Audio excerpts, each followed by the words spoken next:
Welcome back to Xylem learning. Xylem ലേണിംഗിന്റെ പുതിയൊരു ക്ലാസ്സിലേക്ക്, മലയാളം ക്ലാസ്സിലേക്ക്, ശ്രുതി ടീച്ചറിന്റെ ക്ലാസ്സിലേക്ക് സ്നേഹസ്വാഗതം കേട്ടോ. അപ്പൊ മക്കൾ എല്ലാവരും ഹാപ്പി ആയിട്ട് ഈ ഒരു ക്ലാസ് കാണണം. കാരണം എന്താണ്, പരീക്ഷയൊക്കെ അടുത്താല് നിങ്ങൾ ആദ്യം നോക്കുക മോഡൽ ചോദ്യങ്ങളാണ് അല്ലെ. ഇന്ന് ടീച്ചർ വന്നിരിക്കുന്നത് മോഡൽ ചോദ്യങ്ങളായിട്ടാണ്. അപ്പൊ ഇനി വരുന്ന മാരത്തോണുകളൊക്കെ നമുക്ക് അല്ലെ, പരീക്ഷയ്ക്ക് മുൻപായിട്ട് മാരത്തോണുകള്, മെഗാ മാരത്തോൺ, മിനി മാരത്തോൺ, അങ്ങനെ ചാപ്റ്റേഴ്സ് ഒക്കെ നമുക്ക് അടിപൊളിയായിട്ട് പഠിക്കാൻ വേണ്ടിയിട്ട് നമുക്ക് സൈലത്തിൽ ഒരുപാട് ക്ലാസ്സുകളുണ്ട്, ഒരുപാട് ടീച്ചേഴ്സും ഉണ്ട് കേട്ടോ. അതൊക്കെ കാണണം.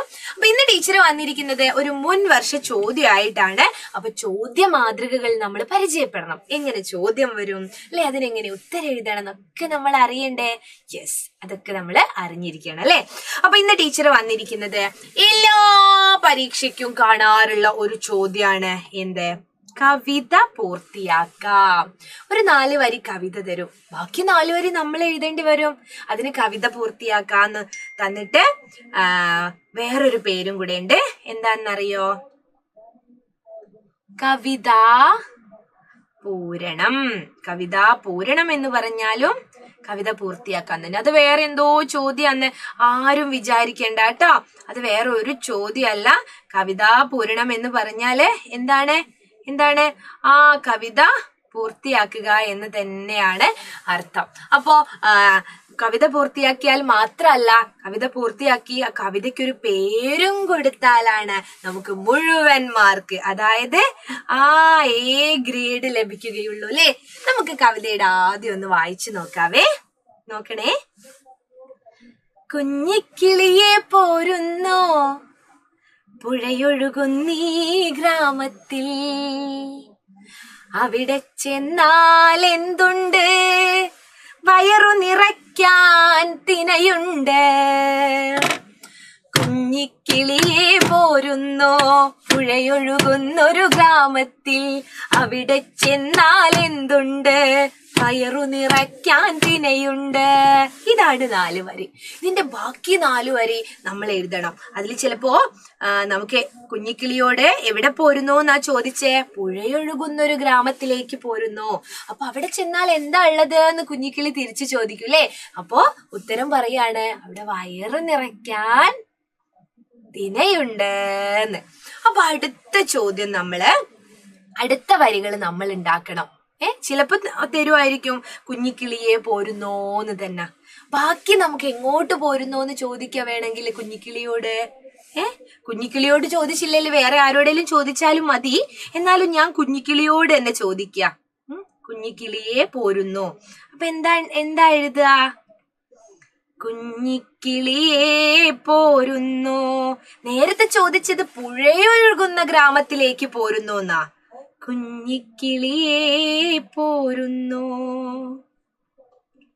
അല്ലേ. പുഴയൊഴുകുന്ന ഗ്രാമത്തിലേക്ക് പോരുന്നോ എന്നാണ് ചോദിച്ചത്. ഇനി നമുക്ക് വേറെ എവിടേക്കെങ്കിലും പോരുന്നോ എന്ന് ചോദിക്കാം അല്ലെ. എവിടേക്ക് പോരുന്നോ എന്ന് ചോദിക്കാം. വയലിലേക്ക് പോരുന്നോ എന്ന് ചോദിക്കാം, മലയിലേക്ക് പോരുന്നോ എന്ന് ചോദിക്കാം, എന്റെ വീട്ടിലേക്ക് പോരുന്നോ എന്ന് ചോദിക്കാം. എങ്ങനെ വേണമെങ്കിലും ചോദിക്കാം അല്ലെ. അത് നിങ്ങളുടെ ഇഷ്ടാണ്.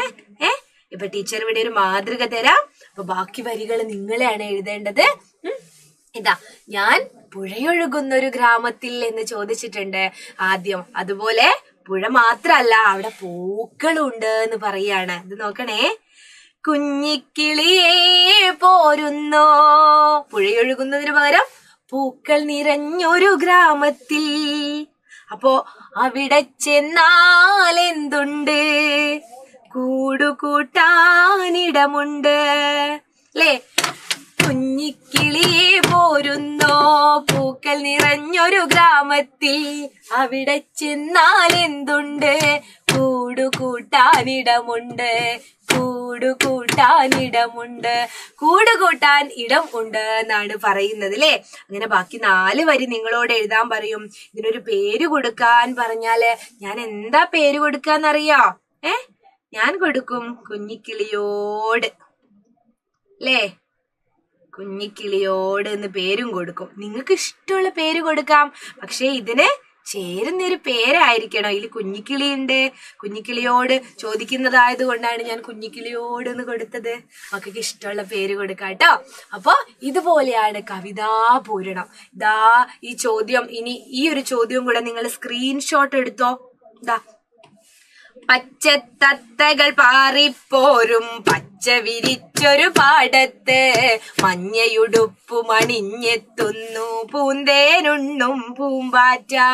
ഇതിന്റെ ബാക്കി വരി നമ്മളോട് എഴുതാൻ പറയും. ദാ കവിത പൂർത്തിയാക്കാന്നല്ലേ ചോദ്യം, പരീക്ഷാ ചോദ്യല്ലേ. ഉചിതമായ തലക്കെട്ട് നൽകാനും പറയുന്നില്ലേ. അപ്പോൾ ഇങ്ങനെയാണ് പരീക്ഷയ്ക്ക് ചോദ്യം വരിക. ഇത് സ്ക്രീൻഷോട്ട് എടുത്തിട്ട് ഇതിന്റെ ബാക്കി നിങ്ങൾ കവിതയാക്കൂ. എന്നിട്ട് നിങ്ങൾക്ക് യുറീക്കയിലോ അല്ലെങ്കിൽ ബാലരമയിലോ കളിക്കുടുക്കയിലോ ഒക്കെ അയച്ചും കൊടുക്കാം കേട്ടോ. പരീക്ഷയ്ക്ക് എഴുതുക മാത്രല്ല, അപ്പൊ മലയാളം പഠിക്കുന്നതിലൂടെ ഇങ്ങനെ ചില ഗുണങ്ങളും ഇല്ലേ. അപ്പൊ ശ്രുതി ടീച്ചർ ഉപകാരപ്രദമായ മറ്റു ചോദ്യങ്ങളുമായിട്ട് വരും. അതിനു മുൻപ് നമ്മുടെ ചാനല് ഇതുവരെ സബ്സ്ക്രൈബ് ചെയ്യാത്തവരുണ്ടെങ്കിൽ ഒന്ന് സബ്സ്ക്രൈബ് ചെയ്യണം. ടീച്ചറെ വീഡിയോ ക്ലാസ് ഇഷ്ടമായിട്ടുണ്ടെങ്കിൽ ഒന്ന് ലൈക്കും ചെയ്യണം. അതെ, വാട്സപ്പ് കമ്മ്യൂണിറ്റി ഗ്രൂപ്പിൽ ജോയിൻ ചെയ്തില്ലേ നിങ്ങൾ ഇതുവരെ? അതാ നമ്മുടെ ലിങ്ക് നമ്മുടെ ഈ ക്ലാസിന്റെയും എല്ലാ ക്ലാസിന്റെ തൊട്ട ഫസ്റ്റ് കമന്റ് ആയിട്ട് പിൻ ചെയ്ത് വെച്ചിട്ടുണ്ടാവും, ഫോർ മോർ നോട്ട് എന്ന് പറഞ്ഞിട്ട്. അതുകൊണ്ട് അതിലൊന്ന് വെറുതെ ഒന്ന് ക്ലിക്ക് ചെയ്താൽ നിങ്ങൾക്ക് എപ്പോഴാ ലൈവ്, അതുപോലെ ലൈവ് കഴിഞ്ഞ ഉടനെ നോട്ടും എല്ലാം നിങ്ങൾക്ക് കിട്ടുന്നതായിരിക്കും കേട്ടോ. ഇതുപോലുള്ള കുഞ്ഞു കുഞ്ഞു വീഡിയോസും മോഡൽ ക്വസ്റ്റ്യൻസ് ആയിട്ട് ടീച്ചർ ഇനിയും വരാം. അതുവരേക്കും ടാറ്റ, ബൈ ബൈ.